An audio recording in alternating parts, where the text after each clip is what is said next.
Hello everyone, welcome है आपका हमारे चैनल पे। आज हम जानेंगे कि हम यूपीपीसीएल टेक्नीशियन यानी टीजी 2 का फॉर्म कैसे फिल करेंगे, इसका सिलेबस क्या है और इसमें सीटें कितनी हैं। सबसे पहले आइए देखते हैं इसकी सीटें कितनी हैं। इसमें लगभग 608 सीटें निर्धारित की गई हैं। सीटों की संख्या यहाँ देखिए, जैसे इसका जो पोस्ट कोड है यानी पद कोड ये 826 है। सामान्य अभ्यर्थियों के लिए 245 सीटें, जबकि पिछले वर्ग के लिए 164, अनुसूचित जाति के लिए 127 और अनुसूचित जनजाति के लिए 12 सीटें और ईडब्ल्यूएस यानी जो सामान्य रूप से कमज़ोर अभ्यर्थी हैं इनके लिए 60 सीटें निर्धारित की गई हैं। इसमें यूपीपीसीएल की एक नोटिस है जिसमें कहा गया है कि यूपीपीसीएल कभी भी सीटों की संख्या को घटा भी सकता है और बढ़ा भी सकता है। देखिए, ये इसने एक नोटिस में नीचे मेंशन किया है। यहाँ इसमें इसने कहा है कि ये कभी भी सीटें बढ़ा और घटा सकता है। फिर अब ये विज्ञप्ति में ऐसा है कि ये एग्ज़ाम इसका ऑनलाइन होगा यानी सीबीटी के माध्यम से किया जाएगा, और नंबर ऑफ़ कैंडिडेट यानी अगर एग्ज़ाम देने वाले विद्यार्थियों की संख्या अधिक हो जाती है तो एग्ज़ाम शिफ्ट वाइज कराई जाएगी, मतलब 2 शिफ्ट में कराई जाएगी। अब इसमें यह है कि सबसे पहले जो उत्तर प्रदेश राज्य के निवासी हैं यही आरक्षण के पात्र होंगे। अन्य जो भी प्रदेश के छात्र होंगे ये आरक्षण के पात्र नहीं हैं। यानी अगर हरियाणा, दिल्ली, मुंबई का कोई लड़का अगर इसका फॉर्म भरता है तो वो उसे सामान्य में गिना जाएगा। उसके बाद है इसका वेतन कितना है। वेतन इसमें 27,200 वेतन दिया जाएगा, और अन्य जो भी वेतन भत्ते जो भी दिए जाते हैं यूपीपीसीएल की ओर से वो सारे दिए जाएंगे। इसकी शैक्षिक योग्यताएं क्या क्या हैं।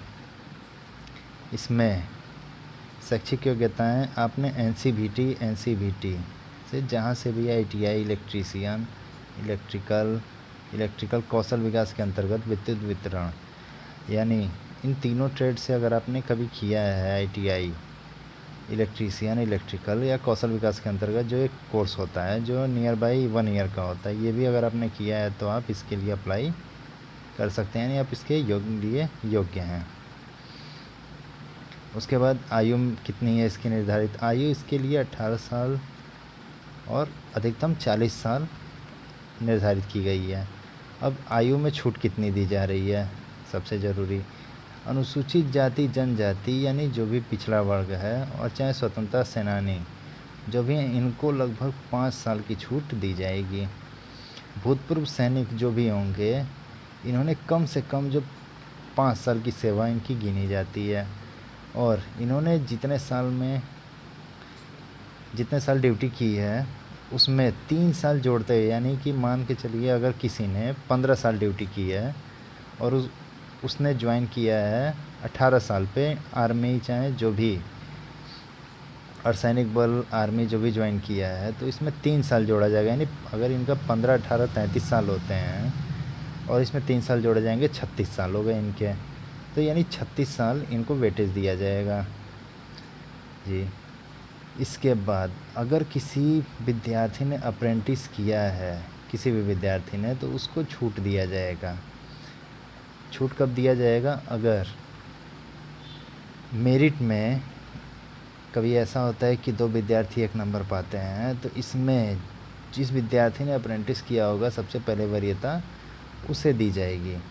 अब यहाँ देखिए आरक्षण किसे किसे मिलेगा। आरक्षण का लाभ लेने के लिए सबसे ज़रूरी है आपको उत्तर प्रदेश का निवासी होना आवश्यक है। अगर आप उत्तर प्रदेश के निवासी नहीं हैं तो आप आरक्षण के पात्र नहीं होंगे।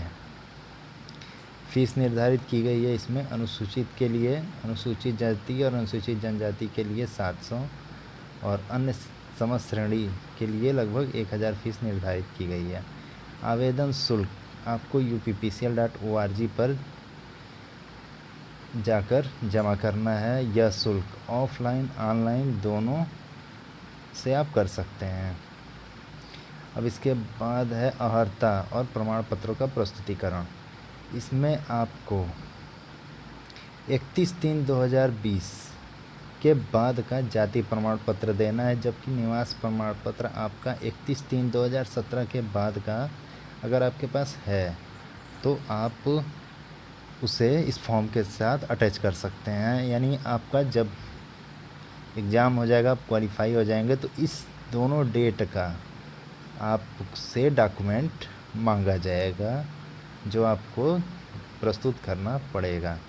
इसमें लगभग 2 गुने अभ्यर्थियों को बुलाया जाएगा डॉक्यूमेंट वेरिफिकेशन के लिए। अब वैवाहिक स्थिति क्या है, यानी इसके लिए कोई भी अविवाहित या विवाहित पुरुष पात्र हैं, लेकिन अगर किसी पुरुष या महिला ने विधि के विरुद्ध पत्नी या पति के साथ शादी की है तो वह इसके लिए पात्र नहीं होगा। अब चयन प्रक्रिया क्या है इसकी? चयन के लिए ऑनलाइन की एग्ज़ाम कराया जाएगा और प्रश्न पत्र 2 भागों का होगा, यानी इसकी अवधि लगभग 3 घंटे की होगी। पहले भाग में CCC से संबंधित क्वेश्चन पूछे जाएंगे, यानी CCC यानी कंप्यूटर ज्ञान पूछा जाएगा। यह लगभग 50 अंकों का होगा और इसमें प्रत्येक प्रश्न 1 अंक का होगा, जबकि इसमें 1/4 अंक काट लिए जाएंगे अगर आपने कोई क्वेश्चन गलती किया, मतलब 0.25 नंबर आपके कट किए जाएंगे। कंप्यूटर में आपको 20 अंक प्राप्त करना अनिवार्य है। अगर आप 20 नंबर नहीं पाते हैं तो आपकी पार्ट सेकंड की कॉपी चेक नहीं की जाएगी, यानी आपका कंप्यूटर पार्ट फर्स्ट है और टेक्निकल जो आपका होगा ये पार्ट सेकंड होगा। यानी अगर आपने कंप्यूटर में 20 नंबर नहीं पाया तो आपका पार्ट बी चेक नहीं किया जाएगा। अब पार्ट बी में आपके क्या क्या हैं? सामान्य अध्ययन व तार्किक ज्ञान, मतलब रीजनिंग है। उसके बाद सामान्य हिंदी 10th लेवल की आएगी, यानी यूपी बोर्ड की आपको मिलेगी हिंदी। इंग्लिश ये भी हाई स्कूल के लेवल की मिलेगी। और ये तकनीकी विषय ज्ञान, मतलब आपकी जो इलेक्ट्रिकल थियरी की बुक से संबंधित सारे क्वेश्चन पूछे जाएंगे, जिसके लिए आपको 150 अंक निर्धारित किए जाएंगे। अब इसमें चयन के लिए परीक्षा में लगभग 33.5% अंक प्राप्त करना अनिवार्य होगा और जो अभ्यर्थी 67 अंक से कम प्राप्त करेंगे वो अपने आप प्रक्रिया से क्या होंगे? बाहर हो जाएंगे। यानी क्वालिफाइंग मार्क आपका 67 देना कंपलसरी है। इस बाद परीक्षा स्थान कहाँ रखा जाएगा? परीक्षा स्थान लखनऊ, गोरखपुर, दिल्ली, यानी जहाँ भी अभ्यर्थी चाहे ऑनलाइन सेंटर हैं वहीं पे दिया जाएगा। अगर अभ्यर्थियों की संख्या बढ़ती है तो परीक्षा का स्थान बढ़ाया जा सकता है और इसे घटा बढ़ा भी सकते हैं सेंटर की संख्या को। अब सबसे ज़रूरी, आवेदन कैसे करें? आप UPPCL की साइट पे जाएं, वहाँ अप्लाई ऑनलाइन अगेंस्ट एडवर्टाइज 03 ये ओपन करें और for the post of technical electrician पर क्लिक करें। इसके बाद हाउ टू अप्लाई पर जाकर आप इसको पढ़ सकते हैं। जो निर्देश दिए हैं इसी निर्देशों का पालन करते हुए आप इस फॉर्म को भर दें। और सबसे ज़रूरी, फॉर्म भरते वक्त आपको रजिस्टर्ड मेल और मोबाइल नंबर सही देना है, यानी जब जो भी सूचना UPPCL की ओर से दी जाएगी इसी मोबाइल नंबर और मेल पे दी जाएगी आपको। उसके बाद प्रवेश पत्र आपको UPPCL की साइट पर ही मिलेगा। जब भी प्रवेश पत्र UPPCL डाउनलोड करेगा मिलेगा।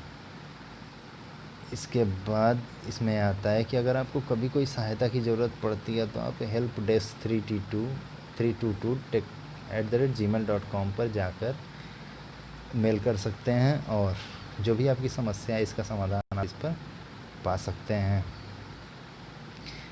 पारदर्शिता रखी जाएगी इसमें, क्योंकि एग्ज़ाम के ठीक 2 दिन के अंदर आपको आंसर की वेबसाइट पर अपलोड हो जाएगी। इसके बाद आपको लगभग 3 दिन का समय दिया जाएगा। अगर आपके पास कोई ऑब्जेक्शन होता है तो आप उस 3 दिन के अंदर ऑब्जेक्शन को साक्ष्य सहित, यानी अगर आपका कोई क्वेश्चन उस आंसर में गलत दिखाया जाता है तो आप उसका कोई अदर आंसर खोज कर उसको स्कैन करके आप UPPCL को भेज सकते हैं और आप आपत्ति उस पर दर्ज करा सकते हैं। यानी